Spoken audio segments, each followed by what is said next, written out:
guys, welcome back to my YouTube channel. So today we are going to solve day 24 problem of this month on Leetcode. Before starting, if you guys haven't subscribed my YouTube channel yet, then please go ahead and subscribe it.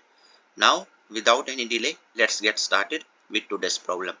So today we are going to solve problem number 3043.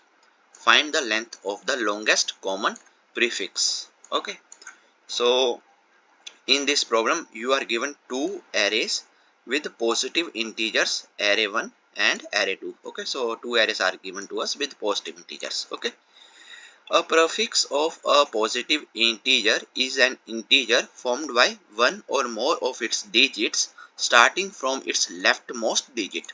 For example, 1, 2, 3 is a prefix of integer 1, 2, 3, 4, 5, right? While 2, 3, 4 is not, okay, because there is one more one in the leftmost side, right? So I hope that this line is clear. A common prefix of two integers a and b is an integer c such that c is the prefix of both a and b. Okay, so let's say this is integer a and this is integer b. Okay, and see 565 and here see 565, right? And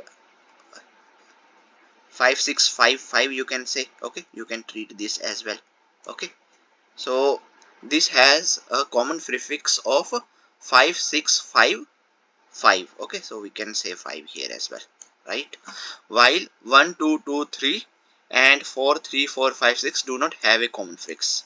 Okay, so we have to just find the common prefix, right? So here in this value from the leftmost side you see 5655 and here 5655. Okay, have a common prefix. Okay, 5655. Okay, you can say, or you can, if you just want to treat this 565, then also fine. Okay, but we have to find the longest prefix, right? Longest common prefix. So let's say we say that 5655 and 5655 here. Okay, then you need to find the length of the longest common prefix between all pairs of integers x and y such that x belong to array 1 and y belong to array 2.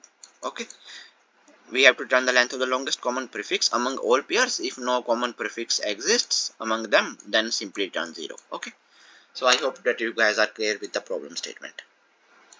Okay, so now let's understand this with an example here. So this is array 1 given to us and this is array 2 given to us. Okay, so here I'm going to solve this problem using two approaches. Okay, so first approach using simple strings. Okay, so this is very basic approach. Okay, so I will give you the code of this one and you guys will be able to solve this problem using strings only. Okay, and second one I'm going to use is trie data structure. Trie data structure. Okay, so first we will solve this problem using normal strings and then later on we will solve our problem using trie data structure. Okay, so see first this example number 1. Okay, so here if I just consider this element, so what are the common prefixes I have? So 1 is the common prefix. Okay, if I consider this element, so for this element what are the different common prefixes? 1 and 1, 0, right? And if I just consider this element, so what are the different common prefixes I can have? 1, 1, 0 and 100. Okay, so I have found out all the possible prefixes from my array 1. Okay, so now let's add them in my set. Okay, so if I add them in set, then there will be no duplicates. 1, 10, 100. Okay, so I will get all these different prefixes, okay, from my array 1. Then after that I will iterate over all the elements in my array 2.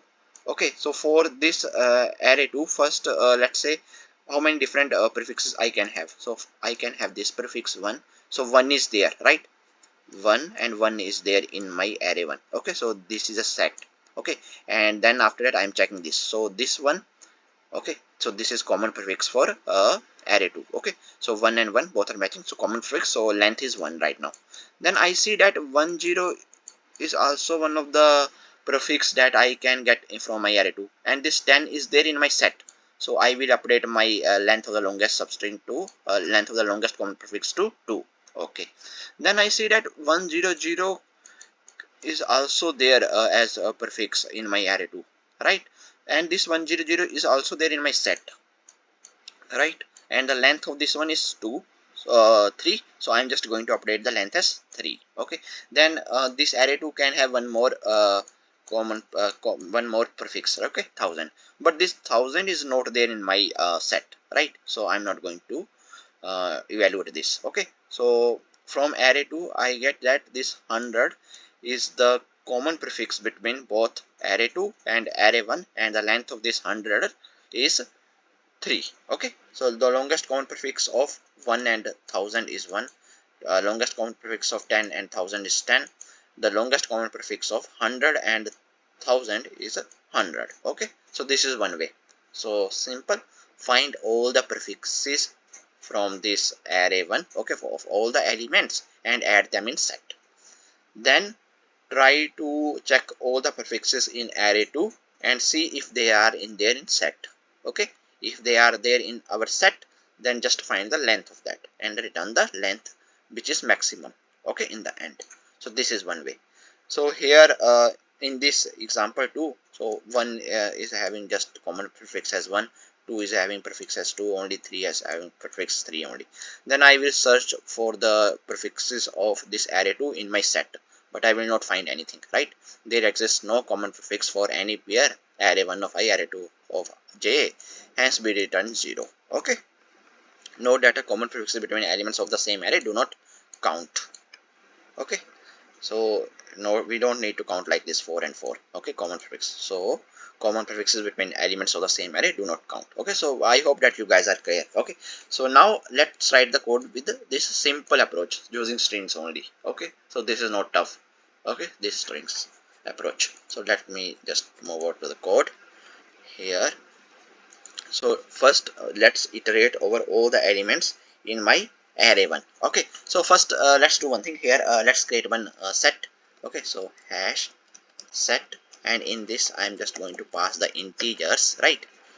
Integer, and let's name it as set new hash set.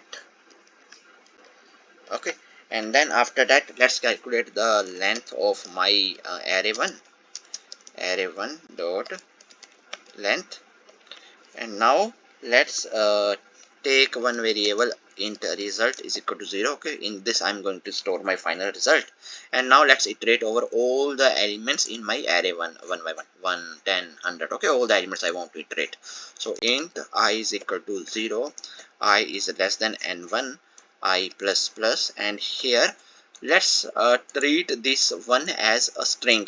Okay, first let's take this element and let's treat it as string. Okay, so what I'm going to do here, I'm going to write one string cur is equal to integer. This is integer initially, right? So I'm just going to convert it to string. Okay, and in this I'm just going to pass the first element, okay, at this index. So array of 1 I. Okay, so I have converted this to string. Okay, let's calculate the length of this string. So here it is equal to cur dot length. Okay, so I have calculated length. Now I have to iterate over all the elements. Okay, I have to check all the prefixes. So let's say if this instead of 1, let's say 1 2 3 4 is there. Okay, 1 2 3 4 is there. So what I'm doing, first I'm converting this integer to string, and then after that I'm going to run one loop. Okay, so j, so first I will treat this as my substring 1. Okay, then my j is going to move forward, then I am going to treat this as one substring. Okay, 1 2, so I'm just getting prefixes here now. Then my j is going to move to here, then I will get this as one prefix 1 2 3. Then my j is going to move forward, then I will get this as one prefix. Okay, 1 2 3 4. Okay, so this is how I need to do, right? So here simple run one j loop, because I want to add all the prefixes in my set now. Int j is equal to 0, j is less than the length of my string, and j plus plus, and here inside this I am just going to add the elements in my set. Okay, but in the set I don't need to add the strings. Okay, these are the strings. I can just simply convert them to integers. Okay, just treat that this as 12. Okay, instead of string of 12, right? So what I'm going to do here, I'm just going to convert them. Okay, so here I'm going to write integer dot parse int, and here I'm just going to add cur dot substring, and my substring is always going to be start from 0. Okay, and my j value is going to be j plus 1. Okay, if I just want to access this 1, okay, so my j was here, so I have to write j plus 1 because j plus 1 is exclusive here. Okay, 0 is inclusive and j plus 1 is exclusive. Okay, so 0 to j simply means. Okay, so here we need to write j plus 1 because it is exclusive. Okay, I hope that you guys are already aware of this, right? So this is done. Okay, so now I have added all the different elements in my set. Okay, so for this for this 1, 10, 100 I have added all these different prefixes in the set. Okay, all the different prefixes. Now I have to iterate over all the elements in my array 2. Simple. So here let's first calculate the length of my array 2. Array 2 dot length, and here simple we can just copy paste, right? So here just copy this and paste it here, and now for int I is equal to 0, I is less than n2, I plus plus string cur is equal to integer dot to string, and here just give array of 2 of I, and then we have to calculate the length, and then after that we have to iterate over all the different substrings, right, or different prefixes. And here instead of adding them in set, I will just check if these are already there in set. If my set, instead of add here, just check if it is there. Okay, if my set dot contains integer dot parse int cur dot substring from 0 to j plus 1. Okay, so if this substring is there, okay, then after that we have to just update my result. Result is nothing but math.max. Okay, we need the max value, math.max of result, and here we just need to add j plus 1 because indexing is starting from 0 now. So if I'm just adding single element, okay, initially if I'm just adding this let's say 1 only, then the length of this one is going to be 1 now, right? Instead of, and the index is 0. Okay, j is 0 but length is 1. Okay, so here that is why I'm writing j plus 1, and that's it. And in the end just return result. Okay, so easy. So now let me just run it. Okay, so this is very beginners friendly approach. So all the test cases has been accepted. Now let's submit it.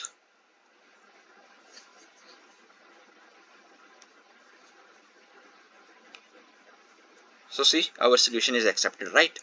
So now see the time complexity for this one. Okay, so this is running n1 times, and here I am just iterating over all the lengths, okay, of a particular number. Okay, so 1 2 3 4, so that simply means I am running it max for 4 times. Okay, so this can be larger. Okay, so here for this part I will say my time complexity is going to be of n1 into l1, and for this one I am going to say of n2 into of L2. Okay, so overall time complexity is going to be of N1 L1 plus of N2 L2. Okay, so this is the time complexity for this one. Okay, so this is very easy, right? Using strings it's very easy. Okay, so now let's see if we can solve this using Trie data structure. Okay, so right now here you see runtime is very large, 280 milliseconds, right? And we are somewhere here. Okay, so can I move to here, somewhere here? So let's see, using Trie data structure. Okay, so let me just reset my code, but I hope that you guys are clear with this very basic approach. Okay, so now using Trie data structure I'm going to solve this. Okay, so Trie data structure.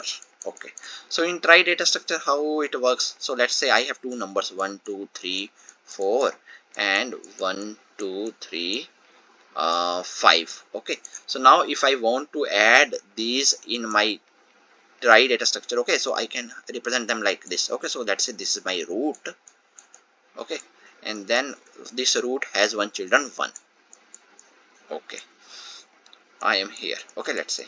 Then after that I will check if this one has any children named 2. No, it has not. So let's add that children 2. Okay, then I reach to this position, current position. Okay, then after that 2 I will see if there is any children named 3. No, it is not there. So I am going to add 3 here. Okay, then I am at this position right now, and for 3 I need to check the children. So is there any children for 3 named 4? No, it is not there. So I am going to add this. So this is how I'm going to represent 1 2 3 4 in trie data structure. Okay, so now after that I want to add 1 2 3 5 in my trie data structure. So I'm going to start from root itself. So in root I will first check if 1 is there. Yes, 1 is there.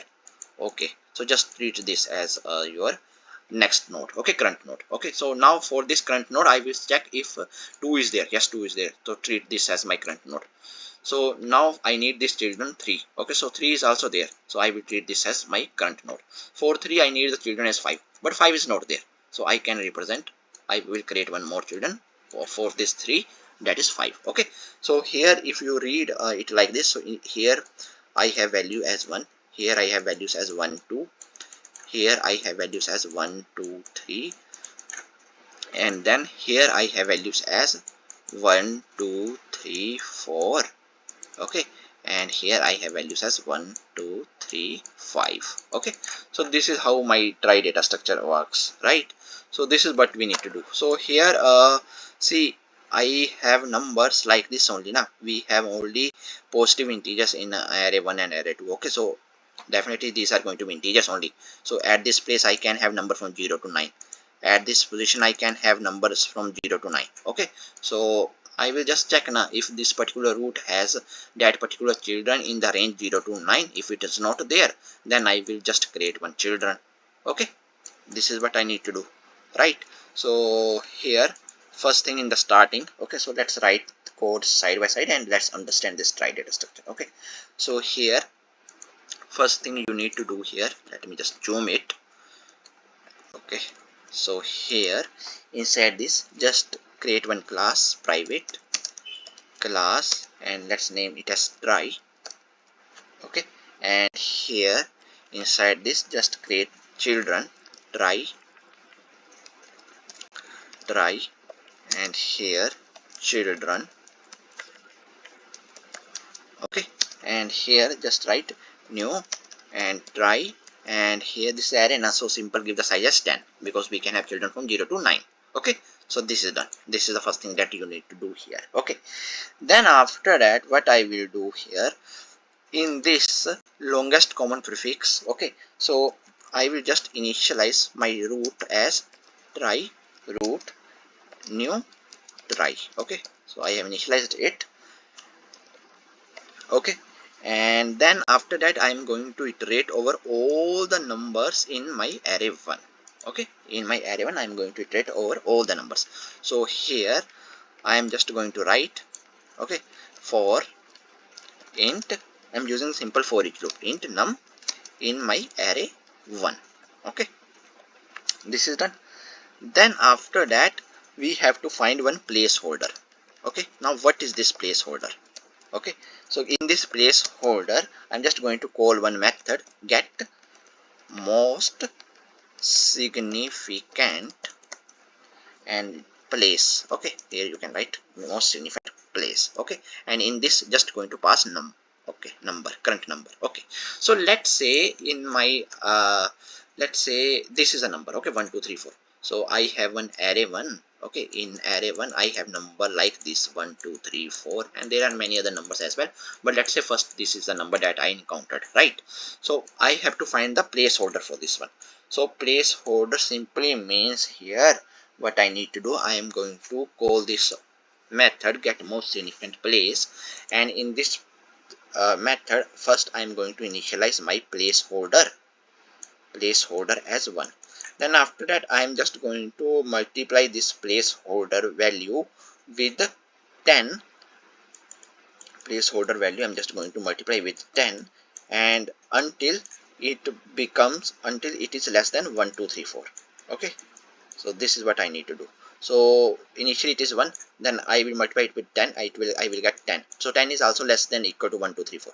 Okay, then after that I will just change it to 100. 10 into 10, 100. Okay, 100 is also less than 1 2 3 4. Okay, then multiply it with again 10, so I will get 1000. 1000 is also less than 1 2 less than equal to 1 2 3 4. Okay, good. So now it will become 1000 next time.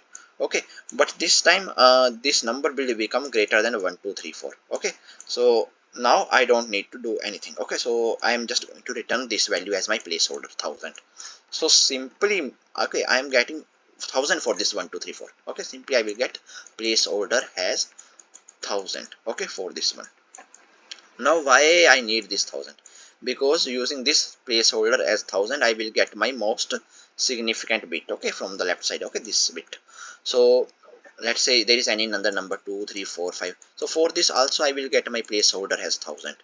Okay, right. So once I get this placeholder value, then after that what I need to do? Okay, so let's say this is my number 1 2 3 4 and initially this is my root.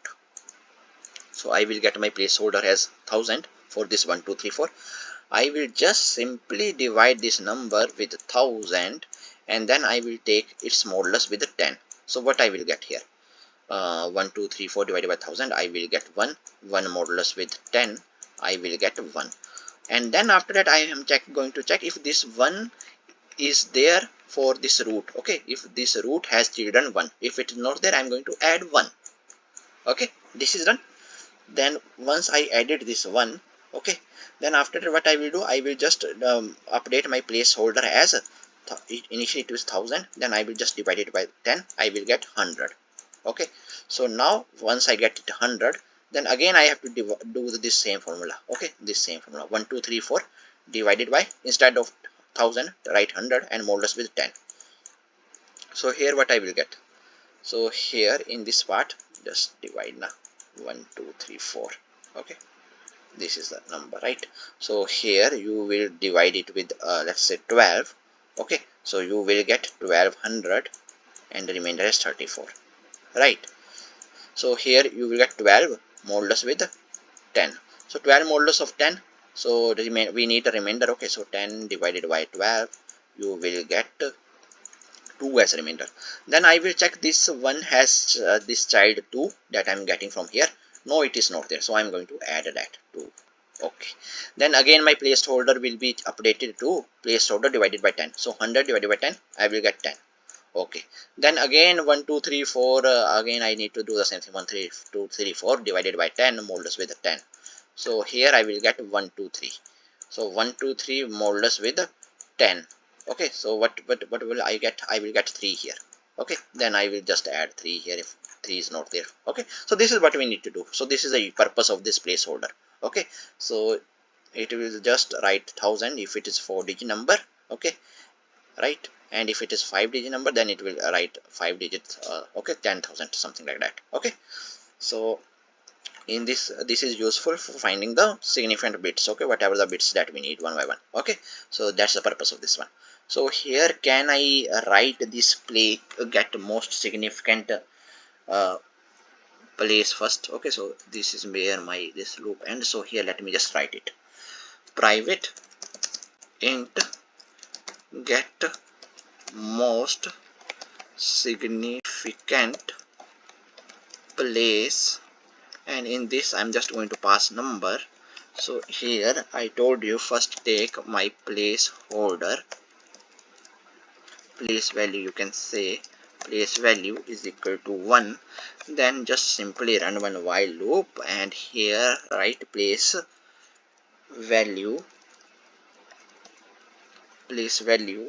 into 10 is less than equal to my number. Okay, so in that case we have to just update my place value as place value into 10. Okay, and from here simply return place value. That's it. Okay, I hope that you guys are clear with the code until now. Okay, so we get this place value. Okay, so easy. Now after getting this placeholder value, what we will do? Okay, so let's do that. So here I am just going to get the current length. Okay, so initially current length is Okay, so here let's do one thing here. Let's take one current node. Okay, so try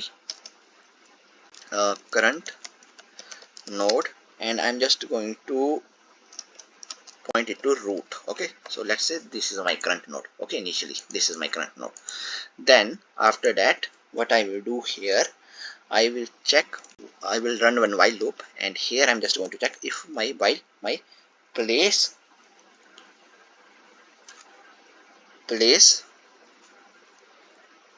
holder, okay, place holder, while my placeholder, okay, this one, can we do one thing here? Instead of this let's write place value v capital.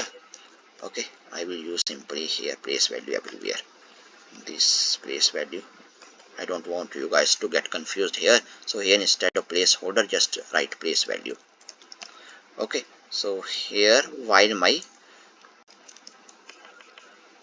place value, okay, is greater than 0, okay, whatever the place value that I'm going to get from here, okay, if it is greater than 0, then what we need to do? So we need to calculate the digit first, so we will need this one first. Okay, first, so how I'm doing that? So I have told you int digit is equal to number, and I'm just going to divide it with place value.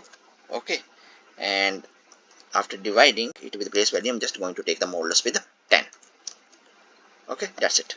So this is going to give me digit. Okay, then after it I will check now if my current node has this children 1. Initially it is not there. Okay, so what I will do, so here I'm just going to check first if my current node dot children digit, okay, the digit that I'm going to get from here, okay, digit, if it is equal to null, if it is equal to null, okay, if initially it is null only, if it is equal to null, then I will just do one thing, I will just write current node dot children, and here I'm just going to write digit. Okay, and here I will just assign the value, I will just create a new trie. Okay, if it is null,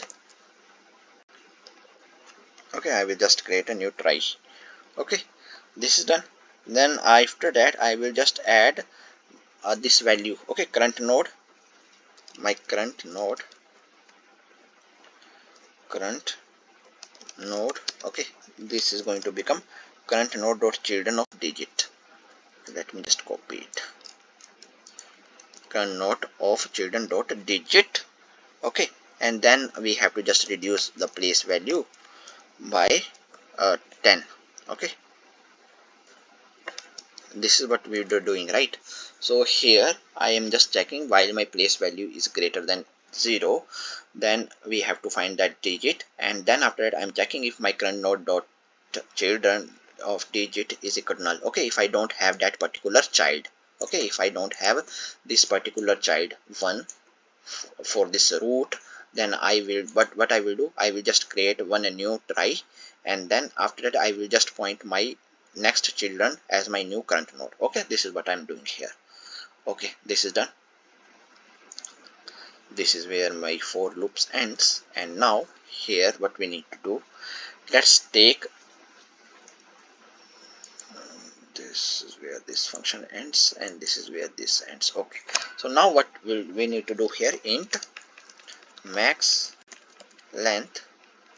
Okay, we have to calculate the max length. Initially it is 0.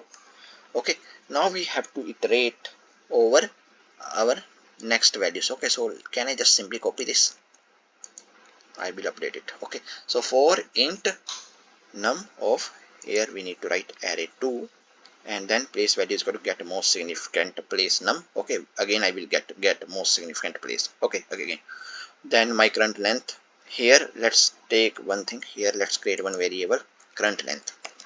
Okay, now we have to simply calculate the length, int current length is equal to 0. Okay, and while place value is greater than 0, then I will get that particular digit, and here if current node dot children digit is equal to null, Okay, so here I'm just checking directly now. I'm not creating new tries, okay, all that stuff. I'm not doing that. I'm not creating any new nodes. Okay, so if it is not there, definitely I will not find any prefix. So here I'm just going to simply break it. Okay, this is done. Then my current node will be updated to current node dot children digit. Okay, once this is updated to this one, then I have to increment my current length. Okay, so just increment the current length. I'm directly finding the length, okay, while iterating over my array 2. Current length plus plus.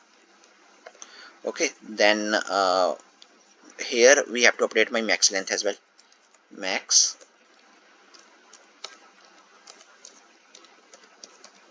length is equal to, here write math dot max of, here we need to write my max length, and here I need to just write my current length, okay, whatever the current length that I'm getting. Okay, this is done, and here it ends. Then here simply, here this for loop ends, and here just return the max length. That's it. Return max length. Okay, simple na. So let's say 1 2 3 4 1 2 3 4, let's say, and 1 2 3 5 is there, and I, in my array 2, I am searching for 1 2 3. Okay, so I will just check if this root has children 1. Okay, I will move forward. Then my current length will be 1. Then I will check this. Then my current length will become 2. Then I will check this. My current length will become 3. Then after that 3, let's say 6 is there in my array 2. Okay, then I will check, see 6 is there. No, 6 is not there. I will simply break. And this is my current length, right? I am going to just update this current length in my max length. Okay, if it is greater than my max length. This is what I'm doing. Simple, easy. So that's it. That's it. Okay, there is no horror, right, in solving this problem using Trie data structure, right? So let's run it. Okay, nice. All the test cases has been accepted. Now let's submit it.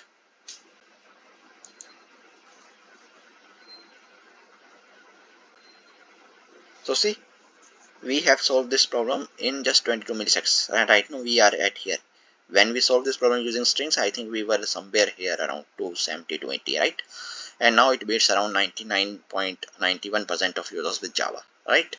So I hope that you guys are able to understand today's problem.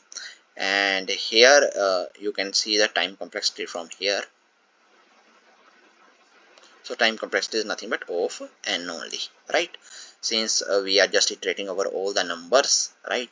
And then after that we are just getting the numbers one by one, okay, and adding them to our trie. Okay, same way, same thing we are doing here as well, right? So it's nothing different here. So I hope that you guys are able to understand today's problem, both the approaches using strings, which is very basic, and using trie. And if you guys still have any doubts, then please feel free to ask in comment section. Till then, keep coding and keep practicing. Meet you guys in the next video. Thank you. Bye bye.